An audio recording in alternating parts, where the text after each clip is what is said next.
I had a friend who's from Zimbabwe, but they lived in Germany for a while.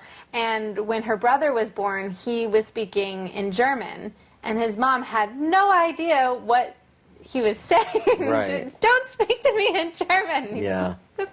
Yeah. Just thinking, I can't communicate with my own child. So I guess that's an advantage, but it is a bit. There's usually one language spoken in the home. Now, in other mixed couples that I know, typically the male doesn't speak any Chinese. And so those children actually wind up being bilingual pretty easily. Because in order to communicate with dad, you know, it's like the couple you're talking about, in order to communicate with dad, you have to have an English. And so they wind up, but there's always, it's never a 50-50 split. And it's usually where the country, it depends where you are. Friends with another couple, the husband's from, they're actually Canadian citizens, but the wife's originally from Sichuan, and he's, of course, Canadian. You know, they came to China because they wanted their girls to learn Mandarin. Okay, so they were born in Canada.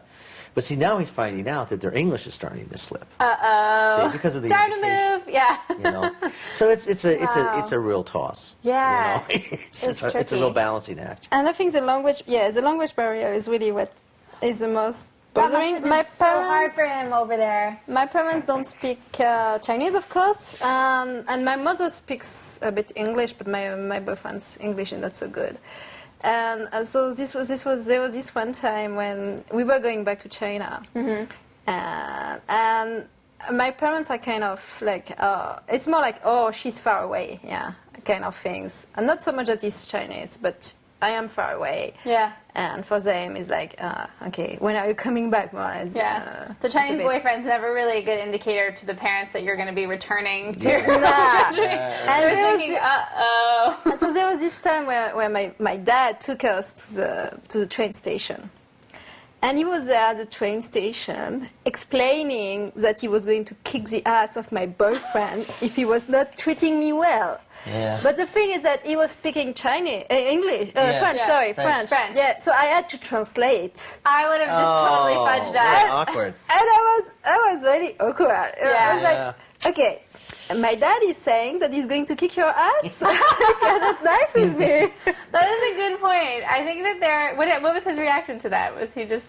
I mean, it was not real stuff. So he was not going to come. And, but it was a bit like, I was like, that's awkward. That's so strange. Sometimes I think, though, the translation thing can be an advantage. So when my parents had met all my friends and my boyfriend and my sister's boyfriend at Thanksgiving, my mom just fell in love with one of my guy friends. Just absolutely loved him, was singing his praises left and right. And so we're going around the table saying what we're all grateful for. And my mom says, I'm so grateful to be here with all of you, especially Clay. And we all... so awkward, as he is neither of our boyfriends. Right, they're not. And so I just left that part, because my boyfriend had already been asking me, so how long has your mom known Clay for? Like, they seem to have like a really good relationship. And I said, oh, they've met before, yada, yada, yada. But I definitely decided, I'm not going to translate that. You know, I'm just going to... My mom is very grateful to be here with all of us. Yes, that's what she said. Yeah.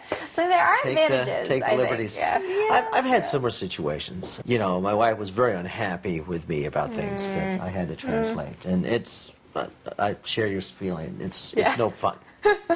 It's no fun. In fact, I mean, you say, you can adapt a bit the translation or things like that. It was for his own good. But you know, you go to, we went to, again, the first time we were in France, so everybody was a bit, I was a bit nervous, he was a bit nervous too, new culture, I mean, and then we went to dinner with one of my friends.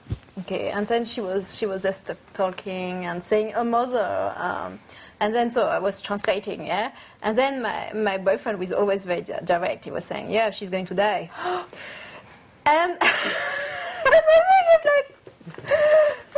thing is like I got pissed,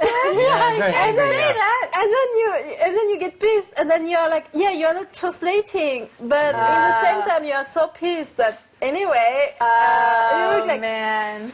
That is an awkward situation, And that was a bit awkward. Same thing, because normally if somebody says something, then the person in front hears it immediately. Yeah, you don't need to you do have have that somebody to buffer. translate, and then in this case, okay, I didn't translate, but I was like, Yeah. I'm going to kill you.